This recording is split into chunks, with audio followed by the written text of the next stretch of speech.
இன்னைக்கு வந்து ஒரு சூப்பரான ரெசிபி தான் பார்க்க போகிறோம். இது நல்லா சப்பாத்தி, தோசை, இட்லி, சாப்பாடு எல்லாத்துக்குமே வச்சு சாப்பிட்லாம். பாருங்கள், நான் நெடக்கல்ல எடுத்து நைட்டே நான் ஊற வச்சுருந்தேன். நல்லா ஊறிடுச்சு.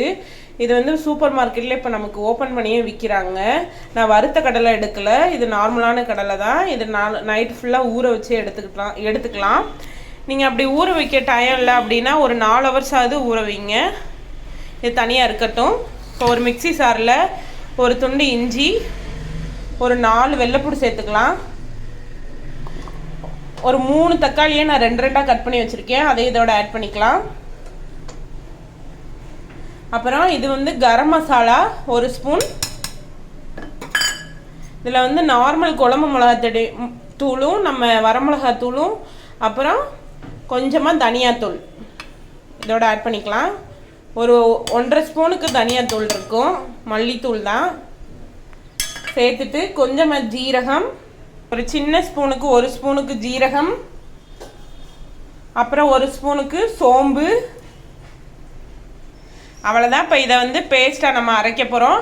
சொல்ல மறந்துட்டேன், இப்போ நம்ம ஊற வச்ச கடலையில் அதில் கொஞ்சோண்டு சேர்த்துக்கலாம். ஒரு ஸ்பூனுக்கு சேர்த்துட்டு இப்போ ஒரு பேஸ்ட்டாக நம்ம அரைச்சிட்டு வந்துடலாம். தண்ணிலாம் ஊற்ற தேவையில்லை, அப்படியே பேஸ்ட்டாக அரைச்சிட்டு வந்துடலாம். இந்த அளவுக்கு நல்லா பேஸ்ட்டாக அரைச்சிட்டு வந்துடுங்க, தண்ணிலாம் ஊற்றாமல். இப்போ வாங்க, ஒரு குக்கரை வந்து அடுப்பில் வச்சு நல்லா ஹீட் ஆகட்டும். குக்கரில் இப்போ ஒரு 2 ஸ்பூனுக்கு நல்லெண்ணெய் சேர்த்துக்கலாம். நல்லெண்ணெய் நல்லா காயட்டும். இப்போ ஒரு 1/2 ஸ்பூனுக்கு கடுகு சேர்த்துக்கலாம். சேர்த்துட்டு ஒரு 1/2 ஸ்பூனுக்கு சோம்பு சேர்த்துக்கலாம். நல்லா வெடிக்கட்டும். இதுக்கு நான் பச்சை மிளகாலாம் சேர்க்க போகிறதில்ல. நம்ம ஏற்கனவே வரக மிளகாத்தூள் சேர்த்துருக்கோம், அதனால் பச்சை மிளகா தேவையில்லை. கொஞ்சமாக கருவேப்பிலை சேர்த்துக்கலாம். இப்போ நான் ஒரு 2 பெரிய வெங்காயம் எடுத்து சின்ன சின்னதாக கட் பண்ணி வச்சுருக்கேன். ஒரு மீடியம் சைஸ் வெங்காயம் தான், அதை சேர்த்துக்கலாம். சேர்த்துட்டு நல்லா ஒரு கொஞ்சம் பொன்னிறமாக வறுத்துக்கலாம்.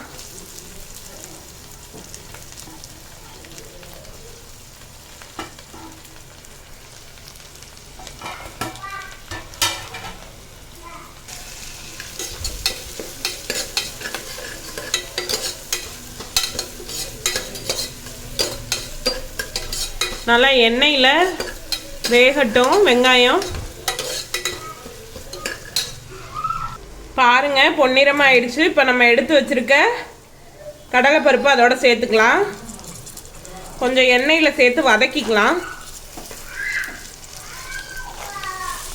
நான் இன்னைக்கு ஒரு 4 கைப்பிடியாவது இருக்கும் கடலை எடுத்திருக்கேன்.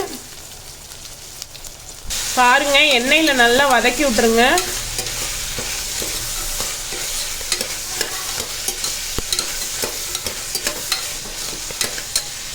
இப்போ நம்ம அரைச்சி வச்சுருக்க பேஸ்ட்டையும் அதோட ஆட் பண்ணிக்கலாம்.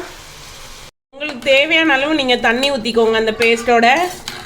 இப்போ நம்ம உப்பு போட்டுக்கலாம்.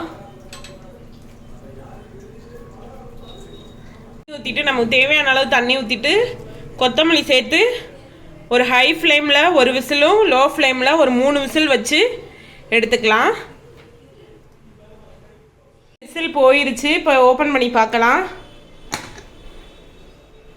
பாருங்க, சூப்பராக வந்திருக்கு. பார்த்தாலே தெரியும் சூப்பராக இருக்குது. டேஸ்ட்டும் சூப்பராக இருக்கும்னு நினைக்கிறேன். நீங்களும் இதே மாதிரி செஞ்சு பாருங்கள். சப்பாத்தி, தோசை, இட்லி எல்லாத்துக்குமே சூப்பராக இருக்கும். எங்கள் வீட்டில் இன்றைக்கி இதுதான் டின்னர். இதோட சப்பாத்தி வச்சு சாப்பிட போகிறோம். பாருங்கள், சூப்பராக வந்திருக்கு.